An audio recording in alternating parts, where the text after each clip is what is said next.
نہیں آئے گی تو تم جب پیدا ہوئے کبھی بھی آل محمد سے اپنا مقابلہ نہ کرنا. تم جب پیدا ہوئے تو چلنے کے قابل نہ تھے, ہاتھ اٹھانے کے قابل نہ تھے, مگر تم کو پیدا ہوئے تو کے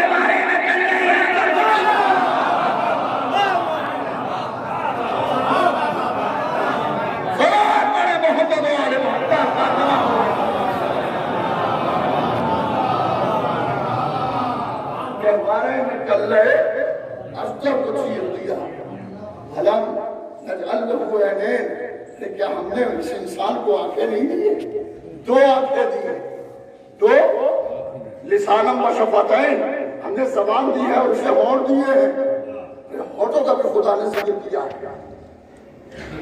وَهَدَيْنَاهُ النَّجْدَيْنِ, اور ہم نے اسے دو بلندیوں کی, نجد کہتے ہیں بلندی کو. میں چونکہ ممبر پر میں اس کی تشریح نہیں کر سکتا کہ ہم نے تمہیں دو بلندیوں کی ہدایت کی, دو بلندیوں کی ہم نے تمہیں ہدایت کی. ہم نے تمہیں دو آنکھیں دی اور ہم نے تمہیں زبان دی ہے اور ہم نے تمہیں ہونٹ دیے ہیں. یہ زبان ہی کا کمال ہے کہ غیر اپنے ہو جاتے ہیں اور اپنے ہو جاتے ہیں. یہ تو جب حال ہے جب 32 دانتوں کے بیچ میں ہے.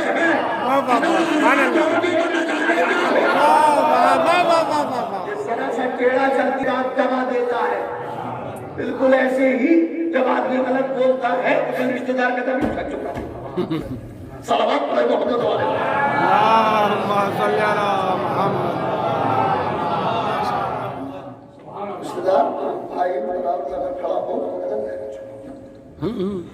یہ زبان دانتوں کے نیچے آ جاتی ہے تاکہ دب کے بولے, کھل کے نہ بولے. کھل کے بولے گی تو کسی کے خلاف بول سکتی ہے. صلوات پڑھیں. شیخ بنتا یہ شیخ بہت زیادہ شیخ قیمتی شیخ ہے کہ یہ زندگی تو بہت کم ہے دوستی کے لیے. دوسرا مثال سن لو اور تحفے کے طور پہ لے جائیے گا کہ یہ زندگی تو بہت کم ہے دوستی کے لیے. کہاں سے وقت نکلتا ہے دشمنی کے لیے. ہائے ہائے ہائے ہائے سبحان اللہ سبحان اللہ. صلوات پڑھیں محمد و آل محمد. اللہم صلی علی قدرت کہتی ہے کہ علم نجعل له عینین لسانا و شفتین. ہم نے اسے دو آنکھیں دی, ہم نے اسے زبان اور دیے, ہم نے بلندیوں کی ہدایت کی. علم اجحسب علم شرح, کیا یہ گمان کرتا ہے اسے کسی نے دیکھا نہیں ہے؟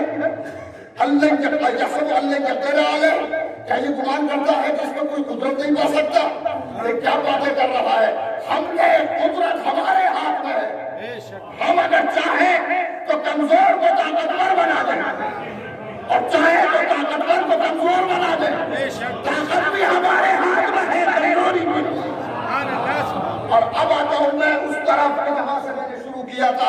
ارشاد ہوتا ہے لا اقسم بہذا البلد, لا اقسم بہذا البلد, میں قسم کھاتا ہوں اس شہر مکہ, میں قسم کھاتا ہوں کہ علم نجعل له عینین. یہ اسی سورہ کی آیتیں ہیں. یہ سورہ بلد. لا اقسم بہذا البلد, میں قسم کہتا ہوں اس شہر مکہ کی.